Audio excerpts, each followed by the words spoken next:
कुछ कीजिए प्रभु, इस सृष्टि को बचा लीजिए देवेश्वर, वायुदेव को रोकिए। ये सब मेरे कारण ही हो रहा है। मैं आप सबसे क्षमा चाहता हूं। बहुत बड़ी भूल कर दी है मैंने। हे देवेश्वर, हे श्रीहरि विष्णुदेव, हे परमपिता ब्रह्मदेव, एक बालक पर अस्त्र प्रहार करके बड़ा अपराध किया है मैंने। मुझे क्षमा कर दीजिए और मारुति को जीवन दान दे दीजिए। किंतु देवराज, आपके नियम? महादेव, यदि संसार के कल्याण के लिए उसमें संशोधन की आवश्यकता है तो शीघ्र ही उसमें संशोधन कर लेना चाहिए।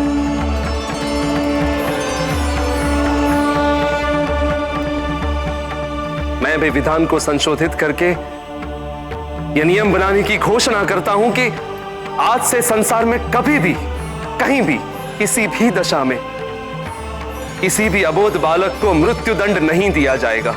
और यदि कोई ऐसा करेगा तो वो पाप का भागी तो होगा ही, साथ में उसे दंड भी भोगना होगा।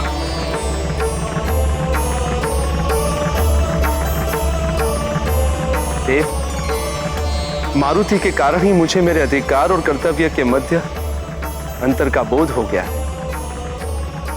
और मुझे यह भी ज्ञात हो गया है कि नियम कभी भी कठोर नहीं होने चाहिए। नियमों में उदारता, ममता और वात्सल्य का भी स्थान होना चाहिए। और आज यह भी सिद्ध हो गया कि मातृत्व की शक्ति के समक्ष दैवीय शक्तियां भी निर्बल हैं। मातृशक्ति को नमन है मेरा। जो भटक कर वापस लौट आए उसे भटकावा नहीं दे। तुम्हारा निर्णय सराहनीय है, किंतु इंद्र, तुम्हें क्षमा प्रार्थना के लिए वायुदेव के पास जाना होगा। वही तुम्हें क्षमा कर सकते हैं, किंतु तुम्हें कार्य शीघ्र ही करना होगा।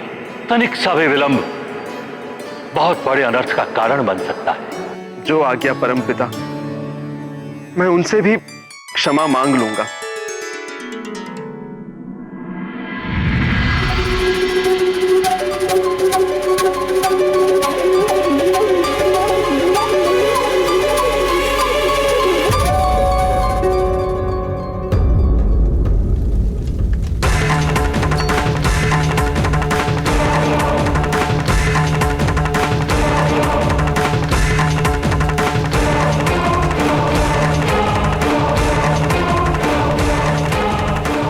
इस निराशा भरे जीवन से मुक्ति दिलाओ योगाग्नियों। अब मैं और जीवित नहीं रहना चाहता, भस्म कर दो मुझे।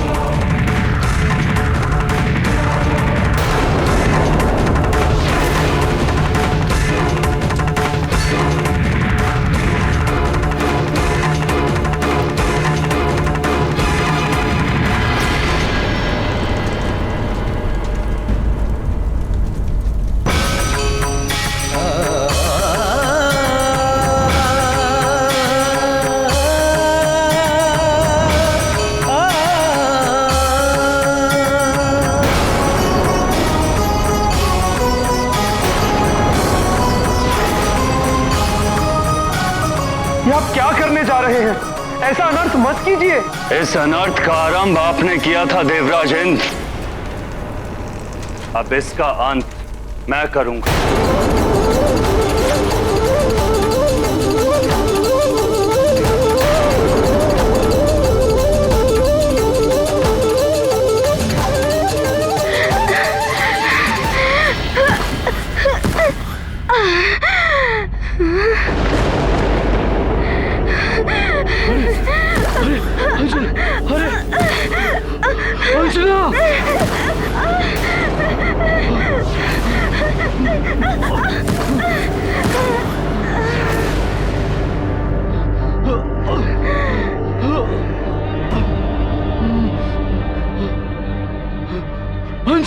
ठीक तो हो ना अंजना?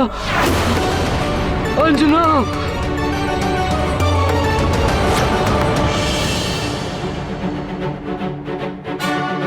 अंजना, अंजना तुम ठीक तो हो ना अंजना?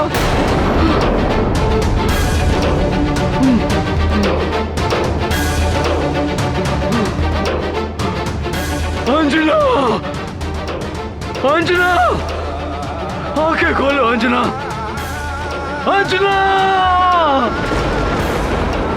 अंजना।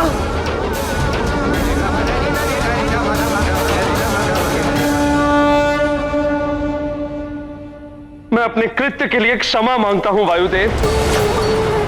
क्षमा वायुदेव, क्षमा। मैं अपना अपराध स्वीकार करता हूं। राहु की बातों में आकर मेरी मति फिर गई थी, और ऊपर से देवराज पद का अभिमान। वायुदेव, सत्य कह रहा हूं मैं। घृणा हो रही है मुझे अपने आप पर कि कैसे मैंने एक अबोध बालक पर वज्र प्रहार किया। बालक अपना हो या किसी अन्य का, सभी बालक भगवान का रूप होते हैं। उनका मन निर्मल होता है, निश्चल व्यवहार और नटखट लीलाएं मन को मोहने वाली होती हैं। किंतु जो भी उनकी लीलाओं का आनंद नहीं ले सकता, उसका जीवन व्यर्थ है।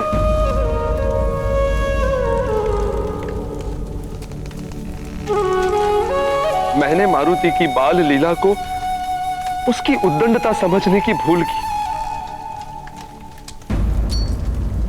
और उस अपराध का दंड मैं भी भोग रहा हूं।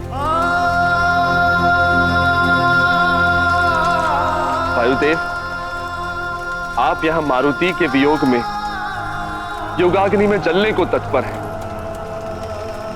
और मैं अपने पुत्र को मरणासन देखकर बिना अग्नि के ही जल रहा हूं।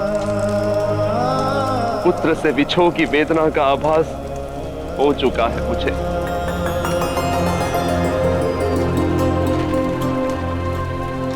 बहुत विलंब से आभास हुआ देवराज इंद्र। अब ना तो क्षमा की आवश्यकता है, ना ही विनती या निवेदन की, क्योंकि दीपक की ज्योति बुझने के पश्चात उसमें कितना भी घृत डाल लीजिए, ज्योति प्रज्वलित नहीं होगी। क्षमा करें योगाग्नि, भस्म कर दो मुझे, मुक्ति दिलाओ मुझे समस्त क्षोभ से, इस संसार से।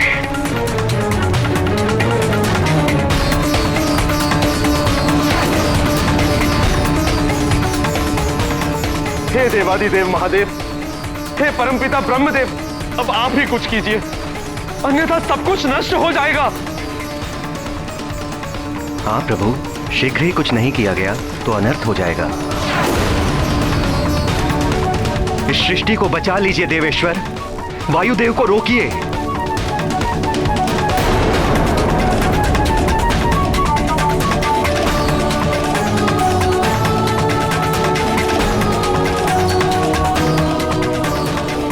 पंचतत्वों के स्वामी होने के नाते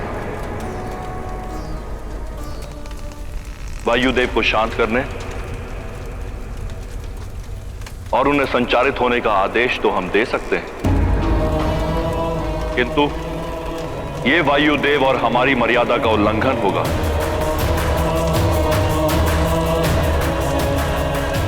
यदि यह कार्य मारुति ही करे तो इसमें सृष्टि का उद्धार है।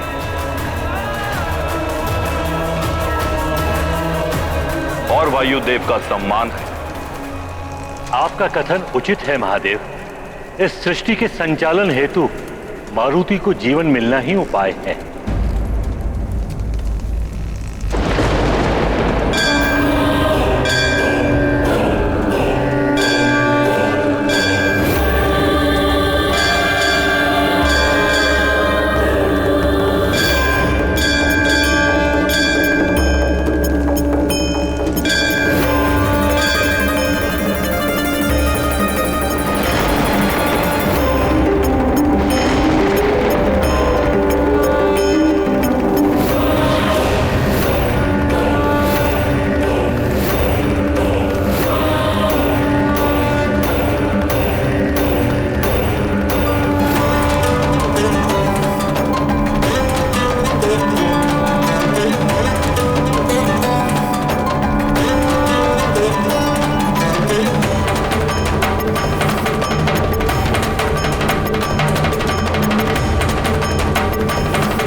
संकल्प किया, माँ अंजना का लाल जिया। वायु ने अपना वचन निभाया, मारुति ने फिर जीवन पाया। जिए मारुति जिए, जिए रामदूत, जिए आंजनेय, जिए केसरी पूत। जिए शंभु अंश, जिए पवन दुलारे, जिए जिए श्री राम के प्यारे। ब्रह्मा ने संकल्प किया, माँ अंजना का लाल जिया। वायु ने अपना वचन निभाया, मारुति ने फिर जीवन पाया।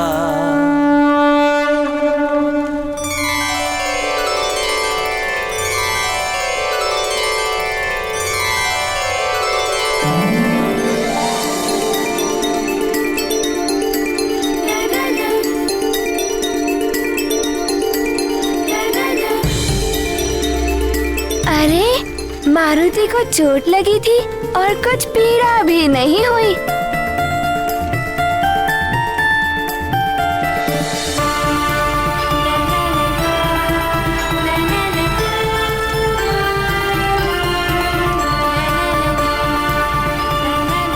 अरे, कितना सुंदर है ये।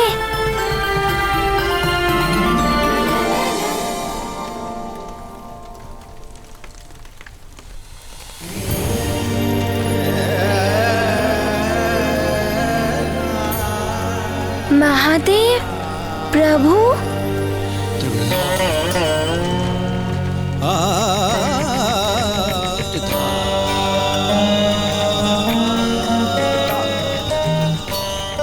भोले बाबा,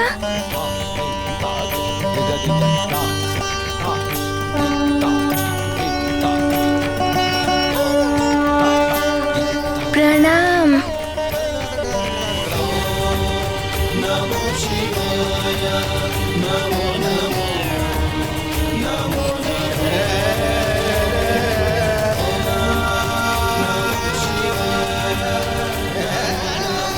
प्रणाम ब्रह्मदेव।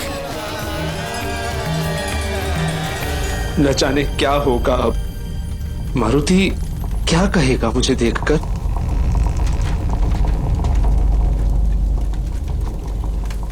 देवराज इंद्र, आप भी यहाँ हैं?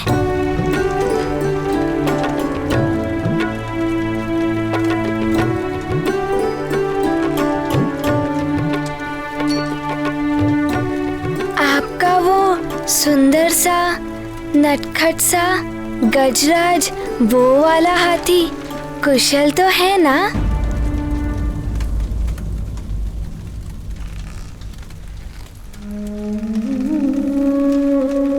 मुझे क्षमा कर दो मारुति।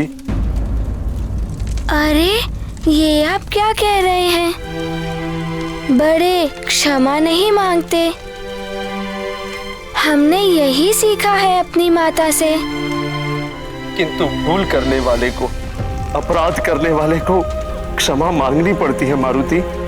तुम्हारी बाल लीला को उद्दंडता समझकर मैंने तुम पर वज्र प्रहार किया, जिसका दुष्परिणाम संपूर्ण सृष्टि को भुगतना पड़ रहा है। ये क्या कह रहे हैं आप? मुझे तो कुछ भी समझ नहीं आ रहा है। बस, आप मारुति से बड़े हैं, इसीलिए आप क्षमा मत मांगिए। मैं छोटा हूँ, इसीलिए क्षमा तो मारुति को मांगनी चाहिए।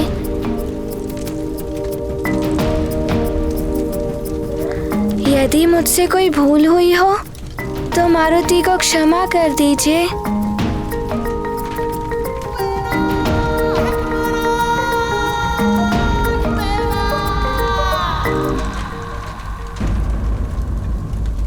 आपको क्या हो गया? आप इतनी चिंतित दिखाई दे रहे हैं।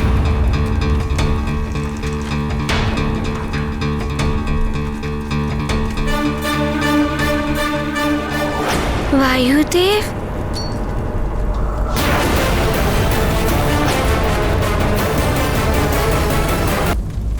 ये वायुदेव को क्या हो गया है?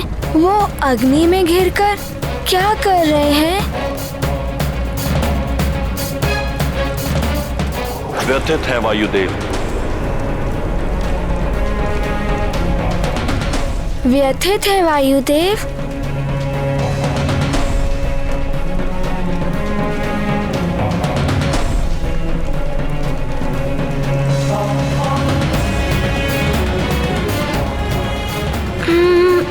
अब क्या करूं?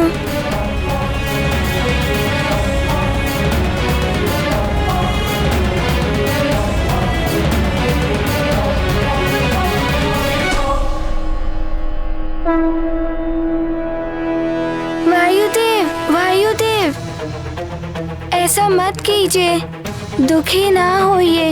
यदि आप दुखी होंगे तो मुझे सीख कौन देगा? क्रोध त्याग दीजिए। क्रोध का परिणाम हानि ही होता है। जैसे इंद्रदेव ने क्रोध किया था और मुझे हानि पहुंची थी। यदि आप क्रोध कर रहे हैं तो जगत को हानि पहुंच रही है।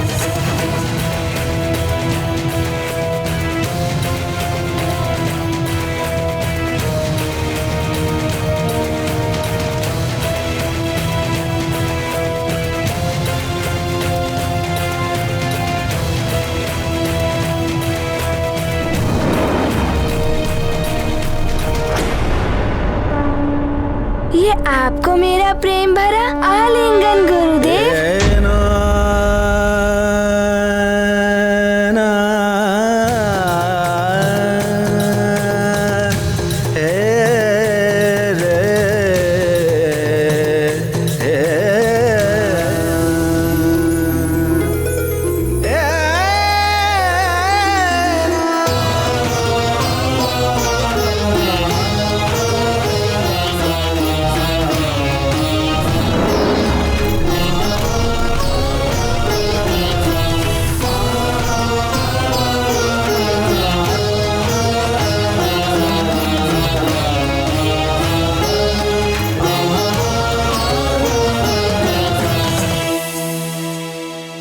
ये स्वप्न है या यथार्थ? ये सत्य है, कोई स्वप्न नहीं वायुदेव।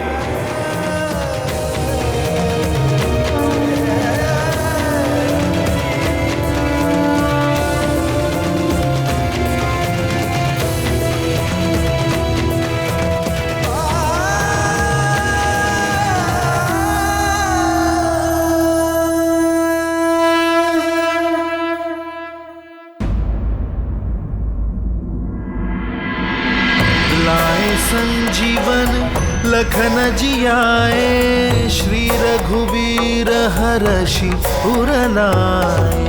रघुपति कीन्ही बहुत बड़ाई, तुम मम प्रिय भरत ही सम भाई। भोले बाबा, इनकी व्यथा समाप्त हो गई और क्रोध अग्नि भी बुझ गई। कंठ लगा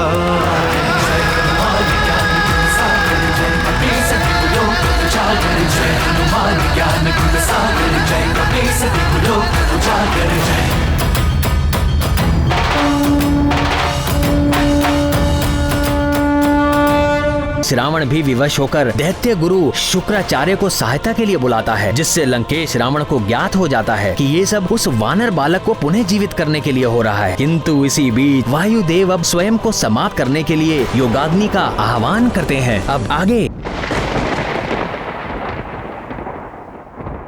हे योगाग्नि, मैं मारुति को जीवन ना लौटा सका। ये गलानी मेरे लिए मृत्यु से भी कष्टकारक। हे योगाग्नि, इसलिए मुझे अपने में समाहित कर लो, भस्म कर दो, भस्म कर दो, भस्म कर दो, भस्म कर दो।